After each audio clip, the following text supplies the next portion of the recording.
Meni kanalimga Get xush too kelibsizlar close, bolalar. Bu and you meni might get kanalimda burned. birinchi videom. Hammani tabriklab o'taman birinchi bo'lib.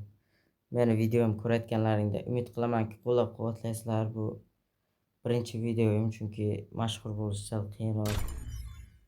Bugun sizlar bilan Craftlandda galchka olish sirlarini o'rganamiz. Buning uchun biz Craftlandda o'yin yaratish kerak. Shuning uchun Craftland degan joyga bosamiz. Keyin Create Map degan joy bor, mana sariq plus bo'lib turadi. Mana shuni bosasizlar. Uzr, sal tomog'im og'rigan. Keyin Clash Squad degan joyni bosasizlar. Keyin ya'ni sizlar bitva atrad deb chiqadi. Keyin o'rtadagi mana 50 ni bosib create qilasizlar. Keyin mana chiqadi xaritaslarda ham. Keyin masalan narsalar qo'yishlaring mumkin. Bloklar. Bloklardan bittalab devor qurgancha mana bitta blok qo'yamiz. Keyin mana bu yerda scala deb turadi. Bunday bosasizlar, keyin yashilni ko'tarasizlar, yashilni. Ko'kni emas, keyin qizilni ham bunday qilib qo'yasizlar. Hozir menda boya ko'k ko'payib ketdi. Ya'ni devor qalinligi, bu devorning qalinligi. Mayli, turaversin. Keyin bu yoqqa ham bitta-bittadan qilib o'tirmaysizlar, chunki buni kopini bosasizlar. Keyin bunday qo'yib qo'yasizlar. Agar parkour o'yinlarda bunday qanday blok qo'yamiz, axir pastdagi bunday blokni ustiga yana blok qo'yib chiqaramizmi deyishlaring mumkin. Agar ko'plar bilmasa, mana bu yerdagi narsani bosasizlar. Keyin esa bunday qo'ysalaring mana. Keyin yana tushirib qo'yasizlar. Buni mana tepada qoladi blok. Xullas, endi o'yinga qaytamiz. Keyin nastroykaga kiramiz. Gameplayga bosamiz. Keyin bunday bosamiz. Keyin bu o'yin boshlanishi birinchida turgan mana. Mana bu. O'yin boshlanishi 30 sekund qilasizlar. Men 10 sekund qilib qo'ydim. Uzr, sal shoshib gapirayotgandim, chunki oldingi videolarda headshot nastroykada sal xato qildim kod yozishda. Shuning uchun bu hozir yangi boshqatdan olayotgan videoyim, sal charchaganman. Keyin bu raundda tayyor bo'lishi mana 20 sekund bo'ladi. Men 5 sekundga qildim, tezroq tayyor bo'ladi. Keyin bu raund mana number of round deb turibdi. O'shanga 7 raund qo'yaman. Sizlar xohlaganlaringcha qilinglar. Keyin match time sekund, ya'ni necha sekund bo'lishi match. Men 600 sekund qilib qo'ydim. Keyin mexanizmga kirasizlar. Bu zona kelishi. Zonani mana radiusini ko'rsalaring bo'ladi. 50 bo'lib turibdi. 50 bo'lib turaversin. Keyin bu zona qachon qaysi sekundga keladi? Men 480 qilib qo'ydim. Sizlar xohlaganlaringcha sekund qilinglar. Pastda turgan nima deyishlaring mumkin? Bu zona qancha HP olishi. Bu menimcha 50 ta turaversin. Juda ko'p bo'lsa bittada o'lib ketadi. Keyin spektator deb turibdi. Bu off qilib qo'ysalaring bo'ladi, on qilib qo'ysalaring bo'ladi. Ya'ni yoniq turadi. Bu hozir team deb turibdi, ya'ni o'z jamoadoshlaringni kuzatasizlar. Agar sizlarni birov otib o'ldirib ketsa o'yinda, hamma qilib qo'ysalaring mana spektator al deb turadi. Bu hammani kuzata olasizlar. Raqib jamoani ham o'yinchilarni kuzatsalaring bo'ladi. Keyin ekonomiga kiramiz. Mana store deb turibdi. Bu anaqa bolg'achani oldiga bosamiz, keyin mana bu yerdan o'chirib tashlaymiz. Chunki hozir bular bizga kerak emas. Chunki headshotga tayyorlayapmiz. Keyin plus joyini bosasizlar. Keyin bu yerda mana xohlagan orужиялаringni qo'ysalaring bo'ladi. Men masalan hozir xohlaganday qo'yapman. O'zlaringga ma'qulni qo'yasizlar. Masalan, drabashka, endi ruschalab aytganda. Men inglizcha qilib o'ynayman-da. Lekin gapirishing ruschaku deydiganlarga endi farqi yo'q menga hozircha.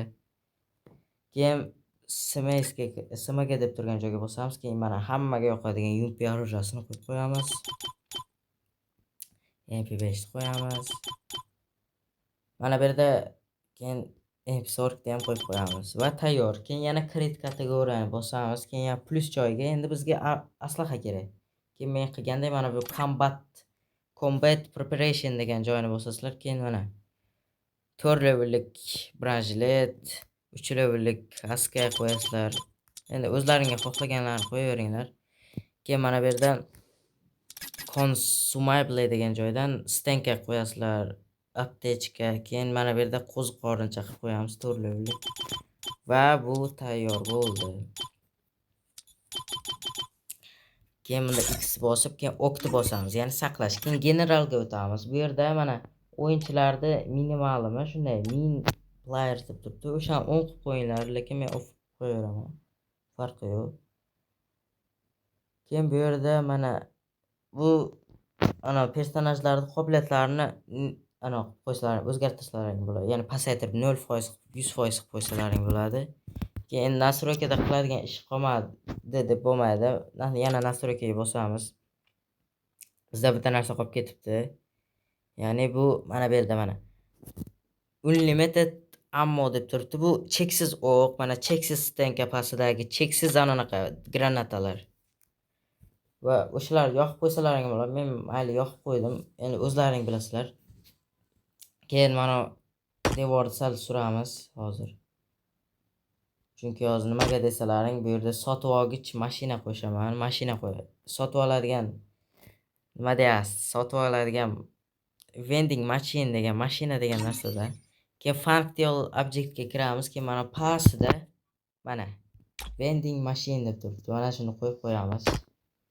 Keyin bu yoqqa ham bu qiyshiq bo'lib qoldi deydiganlar uchun mana bu yerda rotation degan joyi bor. O'shani mana yashilini bunday burasizlar. To'g'ri bo'ladi. Keyin bosib qo'yasizlar.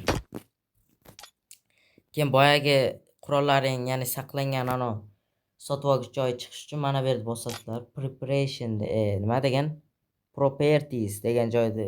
Keyin mana bu yerdan default store deb turibdi. O'shani bosib qo'yasizlar. Ya'ni boyagi sotib olgich joy. Bo'lsam bu mashinada hech narsa chiqmaydi. Ya'ni boyagi qurollar chiqmaydi. Keyin bu yerda hammasi tayyor bo'ldi deyarli. Endi headshot uchun more degan joyini bosasizlar, keyin scriptga bosasizlar. Globaldan playerga o'tkazamiz. Keyin eventga bosib, oxiridagi prevent eventdan on eventni bosamiz. On event. Keyin actionga kirib set property'ni bosamiz. Keyin mana qo'yamiz. Keyin mana plus joyi mana this entity'ni bosamiz. Keyin unselected deb turibdi. Unga bunday bosamiz, weapon deb yozamiz.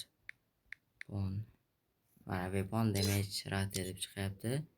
Bu yerga endi 005 qilib qo'yamiz. Hozir. Mana 0.005. Okey, kirgizamiz.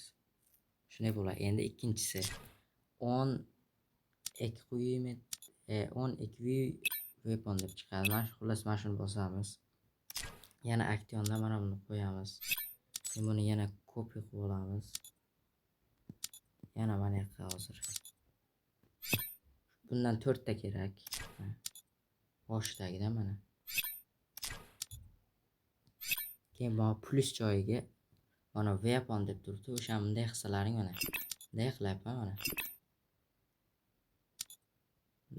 Bunday bo'ldi mana. Endi bu yerga mana head deb yozamiz, ya'ni bosh. Keyin bu yerga value degan joyga mana hammasiga 00 deb chiqamiz. Keyin birinchisi, ya'ni boshga tegsa necha jon oladi? 1094.0. Shunday qilasizlar. Okni bosasizlar bo'ldi. Keyin bu yerga body, ya'ni tanaga o'tsa.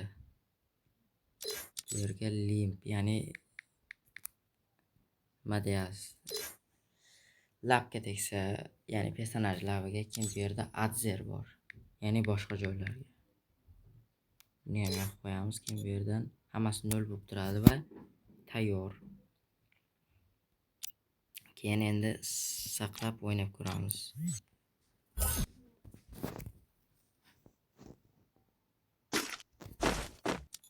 Va o'yin boshlanyapti. 10 sekund kutib turamiz. 15 sekund.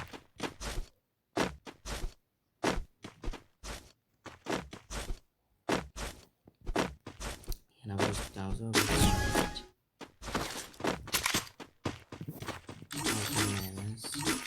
va o'zlaring qo'ygan qurollarni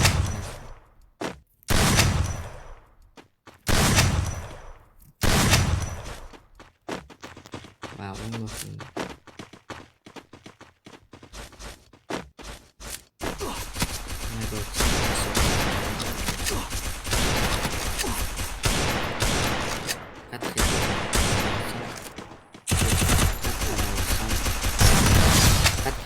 to'plaman. Deganlarga juda ham yaxshi. Sizlar uncha hijat deganlar. Ana tayyor. Endi qilib bo'lganlaringdan keyin mana chiqish tugmasini bosasizlar. Keyin esa endi bu xaritani ommabop qilish uchun quit deb turibdi. O'shani bosasizlar, keyin publish deb bosasizlar. Keyin xaritalaringga nom berasizlar. Masalan, 1 jang deb, masalan, 1 esa 1 headshot deb qo'yasizlar. Headshot. Keyin mana bu yerdan o'yinda anaqasini tanlaysizlar. Shooting deb qo'yaman. Bu yerga qanday nima deb yozish kommentariy.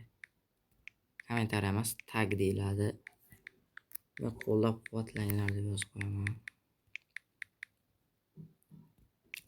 Quvvatlanglar. Mana endi bu yerdan rasm qo'ysalaring bilaman, plus bo'lib turgan. Xaritalaringga rasm. Publish deb bosasizlar. Va ozgina kutib.